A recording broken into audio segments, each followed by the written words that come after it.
সারেগামা কারওয়া বাংলা আপনার বাবা মা ও প্রিয়জনদের জন্য আদর্শ উপহার।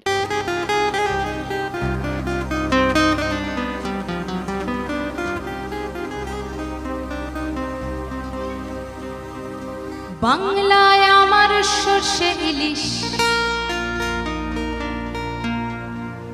চিংড়ি কচিলাও,